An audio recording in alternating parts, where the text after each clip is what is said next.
జై తెలంగాణ. అందరికీ నమస్కారం. మన రాష్ట్రంలో చూస్తున్నాం రోజు రోజుకి అన్ఎంప్లాయ్మెంట్ రేట్ పెరిగిపోవడము, యూత్ అందరు కూడా ఒక రకమైనటువంటి నిర్వేదంతోని, ఒక రకమైనటువంటి డిసప్పాయింట్మెంట్తోని ఎప్పుడు గవర్నమెంట్ జాబ్స్ వస్తాయి, ఎప్పుడు క్లారిటీగా మేము ఎగ్జామ్స్ రాయొచ్చు అనేటటువంటి ఆలోచనలో ఉన్నారు.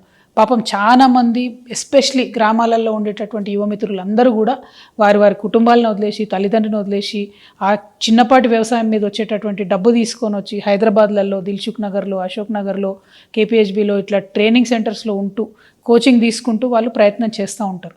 ఈ యొక్క అంశం మనం గమనిస్తూనే వస్తున్నాం. తెలంగాణ రాష్ట్రం వచ్చినాక ఈ పరిస్థితి మారుతుంది అనుకొని అనేక మంది యువత అంతా కూడా తెలంగాణ ఉద్యమంలో చాలా బలంగా కొట్లాడినారు. తెలంగాణ రాష్ట్రం వచ్చినాక ఏమైంది, చిన్న చిన్నపాటి ఎగ్జామ్స్ మనం వేసినాం తప్పితే మెయిన్ ఎగ్జామ్స్ కానీ లేకపోతే ఒక పద్ధతి ప్రకారం, ఒక క్రమ పద్ధతిలో ఇగో ఈ మంత్లో ఈ ఎగ్జామ్ ఉంటుంది, ఈ మంత్లో ఈ ఎగ్జామ్ ఉంటుంది, ఈ తర్వాత దీనికి ప్రిపేర్ కావచ్చు, లేకపోతే ఒకటే విద్యార్థి 3-4 పరీక్షలు రాసేటటువంటి కేపబిలిటీ ఉన్న వాళ్ళకు కూడా వాళ్ళకి అట్లా అవకాశం ఇవ్వలే. మనం ఒక్కొక్క రోజు 2 ఎగ్జాములు పెట్టడం, ప్రతిదాన్ని మేము మార్చే ప్రయత్నం చేయడం, ఇట్లా చాలా జరిగినాయి. అయితే ఈ కన్ఫ్యూజన్ అంతా కూడా యువమిత్రులు ఆ కోపాన్ని అంతా, ఆవేదన అంతా, ఆక్రోశాన్ని అంతా కూడా ఈ బీఆర్ఎస్ పోతే మన కాంగ్రెస్ వస్తే న్యాయం జరుగుతుందని చెప్పి బీఆర్ఎస్ను ఊడగొట్టిండ్రు. యువమిత్రులు ఊరూరు తిరిగి వాళ్ళ తల్లిదండ్రుల కాళ్ళు మొక్కి మరీ కాంగ్రెస్ కోటెప్పించారు. ఈ కాంగ్రెస్ వచ్చినాకనన్నా మరి జాబ్ క్యాలెండర్ వస్తుంది, ఏ నెలలో ఏ జాబ్ పడుతుంది అనే క్లారిటీ వస్తుందంటే అది కూడా లేదు. అయితే ఇక్కడ దారుణం ఏం జరిగిందంటే, బీఆర్ఎస్ ప్రభుత్వం ఉన్నప్పుడు స్టేట్ లెవెల్ పోస్టులలో కూడా ఏవైతే ఇంజనీర్ల పోస్టులు ఉంటాయో, సపరేట్గా ఎగ్జామ్ రాసి వాటికి క్వాలిఫై అయ్యాల్సిన పోస్టులు ఉంటాయో అట్లాంటి పోస్టులు కూడా జెన్కోలో మన బోయిన్పల్లి సరిత లాంటి వాళ్ళ కేసులో ప్లస్ ఇంకో 5-6 కేసులో మనం చూసినాం. దాదాపు 1,50,000 జీతానికి ప్రొవిజనల్ అనేటటువంటి ఒక చిన్న పదం అడ్డం పెట్టుకొని ఎటువంటి పరీక్షలు లేకుండా ఉద్యోగాలు ఇచ్చినటువంటి పరిస్థితి చూసినాం. అప్పుడు జరిగినటువంటి అన్యాయాన్ని తెలుసుకొని అందరం కూడా బాధపడ్డాం. ఆ తర్వాత జిల్లా స్థాయిలో కూడా ఆనాడు కూడా నిర్మల్లో అనేకమైనటువంటి అకృత్యాలు బయటకు వచ్చినాయి. ఆ పోస్టులన్నీ కూడా అమ్ముకున్నారు. 44 పోస్టులు దాదాపు 12 లక్షలు, 14 లక్షలు, 15 లక్షలకు అమ్ముకుంటే అది అందరూ కూడా జనం గగ్గోలు పెట్టి, యువమిత్రులంతా గగ్గోలు పెడితే అవి క్యాన్సిల్ అయినాయి.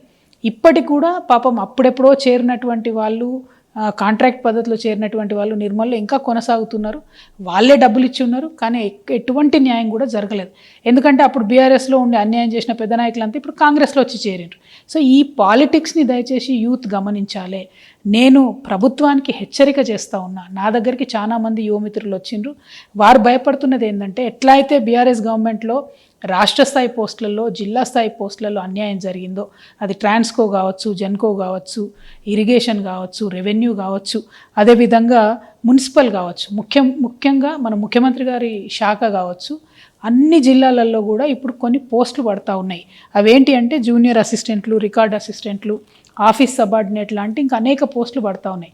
సో ఈ పోస్టులన్నీ కూడా ఎట్లాంటివి అంటే ఎస్సీ, ఎస్టీ, బీసీ బ్యాక్లాగ్ పోస్టులు, అంటే ఇదివరకు ఏవైతే నింపకుండా వదిలిపెట్టారో ఆ పోస్టులు, ఈ పోస్టులు అని. సో ఆ పోస్టులన్నింటినీ కూడా పొలిటికల్ పైరవులతోని, కొంతమంది అవినీతి అధికారుల అండతోని నింపుతున్నారు డబ్బులు తీసుకొని అనేటటువంటి ఒక ఆందోళన చాలామంది నిరుద్యోగ మిత్రులు వ్యక్తం చేస్తున్నారు. నా దగ్గరకు వచ్చి కలిసిన వాళ్ళలో నిజామాబాద్ కావచ్చు, కామారెడ్డి కావచ్చు, మహబూబ్ నగర్ కావచ్చు, కరీంనగర్, నిర్మల్, ఆదిలాబాద్, వికారాబాద్ ఇట్లా అనేక జిల్లాల నుండి యూత్ అంతా వచ్చి కూడా మాట్లాడుతున్నటువంటి సందర్భం.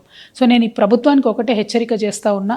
ఏవైతే ఇట్లా బీఆర్ఎస్ టైంలో అన్యాయం జరిగిందో, ఏదైతే పోస్టులు అమ్ముకున్నారనేటటువంటి ఆరోపణలు, అక్కడక్కడ రుజువైనటువంటి ఆరోపణలు ఉన్నాయో, ఏదైతే చిన్న జిల్లా స్థాయి పోస్టులు కూడా అమ్ముకున్నారో అదే పరిస్థితి మల్లయ్యల కాంగ్రెస్లో వచ్చేటట్టు కనబడతా ఉన్నది. దయచేసి కళ్ళు తెరవండి, అధికారులకు స్ట్రిక్ట్ వార్నింగ్ ఇవ్వండి. నేను జిల్లా కలెక్టర్లందరినీ కూడా రిక్వెస్ట్ చేస్తూ ఉన్నా, ఈ డిపార్ట్మెంట్లో జిల్లా స్థాయి పోస్టులన్నీ కూడా మీ కలెక్టర్ల పరిధిలోనే ఉంటాయి. ప్రాపర్ ట్రాన్స్పరెంట్ రిక్రూట్మెంట్ చేయండి. చాలామంది యంగ్స్టర్స్ ఆశలు పెట్టుకొని ఉన్నారు, ఈ జాబ్స్ మాకు వస్తాయి, మేము సెటిల్ అవుతాం లైఫ్లో అనే ఆశతో ఉన్నారు.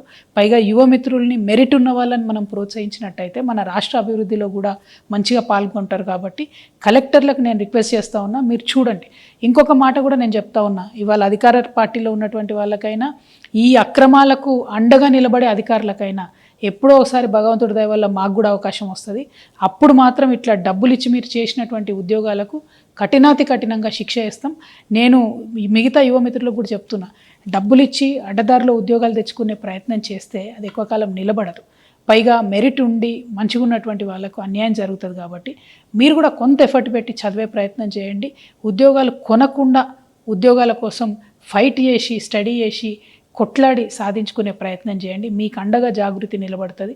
మెరిట్ స్టూడెంట్స్కి, పేద విద్యార్థులకి, ఉన్న అరెకరం మధ్యక్రమం పొలం అమ్ముకొని వచ్చి మీ మేధస్సు మీద మీరు డిపెండ్ అయ్యేటటువంటి మీ అందరికి కూడా జాగృతి అండగా నిలుస్తుందని చెప్పి తెలియజేస్తూ, ప్రభుత్వం కనువిప్పుతోని వెంటనే చూసుకోవాలి, కళ్ళు తెరవాలి, ఏమేం జరుగుతుందో జిల్లాలల్లో సీరియస్గా విచారణ చేయాలని చెప్పి నేను డిమాండ్ చేస్తూ ఉన్నాను. Thank you.